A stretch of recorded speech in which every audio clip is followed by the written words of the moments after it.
Hello, my name is Caden. This is Castle your home defense network. Today, 9mm. Talking a little bit as a self-defense round.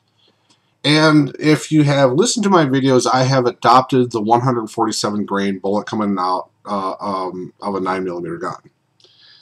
And what originally got me into this is Ingus Abdel, who is a CZ shooter, and he also owns his, he's also head of a custom gun shop within CZ itself. He basically said in an interview that he uses a 147 grain bullet in self-defense scenarios, especially with concealed carry. And the reason why he said he did that is because it has a lower perceived recoil, and the 147 grain will have deep penetration. I went and looked it up, and those facts are true. And I've always traveled in that pack, 147 grain coming out of my concealed carry handguns. As the more information that I have received, I have collected a little bit more. And I have modified that decision in the past few weeks because of more information that I have received. In additional testing with the 147 grain bullet, when it comes out of a, I'm going to just call this a duty size gun. This is my Beretta 92 FS, but it is an L variant. It is a little bit shorter here and it's a little bit shorter here. I use this for winter concealed carry. Let's just say this was a full-size duty gun. And this is my Smith & Wesson Shield, chambered in 9mm. This is, right here, the 147 grain standard pressure bullet that you basically see here. I use a variation of what you see. What has a greater possibility of over-penetrating a human body, the 147 grain bullet in this full-size gun, or a 147 grain bullet in this compact size gun? The answer is right here. The smaller the handgun, the lower the velocity that the bullet will come out of the muzzle. There's the stuff that I've read, don't nail me on this, is that there is going to be about an 80 feet per second difference between that bullet coming out of these two guns. Now what will happen is that, will it focus? Focus? Oh, my dirty fingernails. Yeah, I know, it won't focus.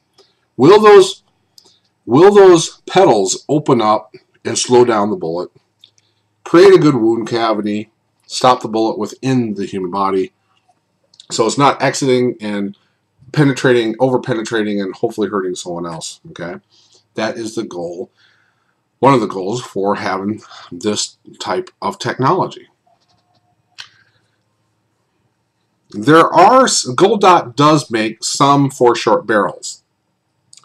They are packed with a little bit more powder, so they are a little bit faster, where it can open up those petals to do what it needs to do. Now, that is something that you need to take a look at. Will it open up at these velocities to not act like a full metal jacket, not fail, and escape the human body? All right. I'm changing it up a little bit. All right. I do have my full-size duty, my CZ75 SPO1 Phantom that I use for home defense. I don't use my full-size duty gun out in the field for concealed carry. It's just, for me, it's just not reasonable. But what I have realized is this. I'm probably going to go to the 127 plus P. Maybe. I'm going to play with it for a little bit.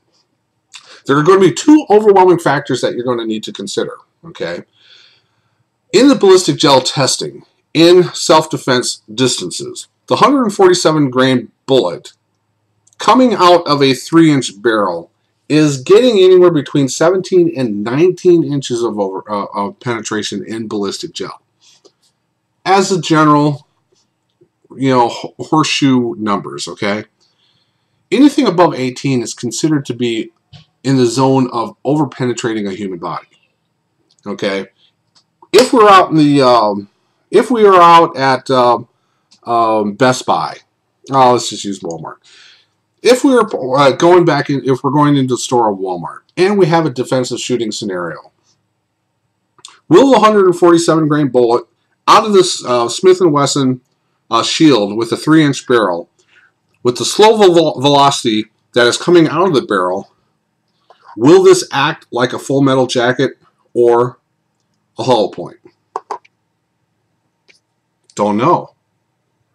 It needs to have greater speed to open up the petals. So I am more comfortable with this bullet in this gun as far as concealed carry, but this gun is kind of questionable. It's kind of questionable. I need more data points on it if 124, 127 plus P is going to be acceptable. Now, I got a little off track.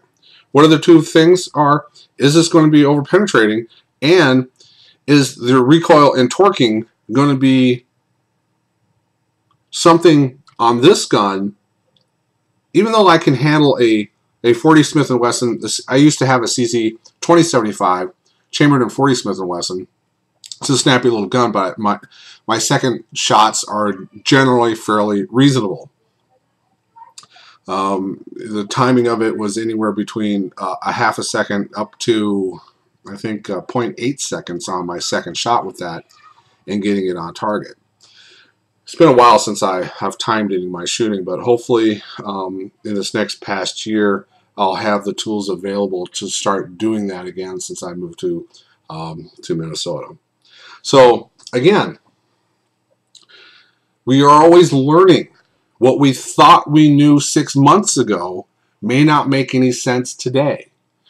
Every time you go into a situation, what you think you know, and I talked a little bit about this in the last video. The greatest obstacle to discovery isn't ignorance, but the illusion of knowledge. Okay? So what you think you know, what you think was sound practices 6 months ago, may be kind of silly right now. So I'm kind of in that wobbly motion right now, where does the 9mm 124, 127 grain plus P bullet coming out of a 3-inch Smith & Wesson tend not to overpenetrate if everything is working well, where the petals of the bullets are opening up, slowing it down like a parachute, creating a good wound cavity, and giving the penetration that we need compared to it being in a full-size gun and getting the full velocity out of the charge and opening up those petals to stop. All right? Learning, developing, modifying, learning again, challenging your assumptions, not listening to discreditable sources on the internet, on forums, in magazines, in books, the professional instructors may have some certain biases in it also. Okay, so that's what you need to take a look at. Developing a plan, modifying your plan, challenging your assumptions, and you're going for there. My name is Caden. This is Castle Toolage, your home defense network. I hope this helped.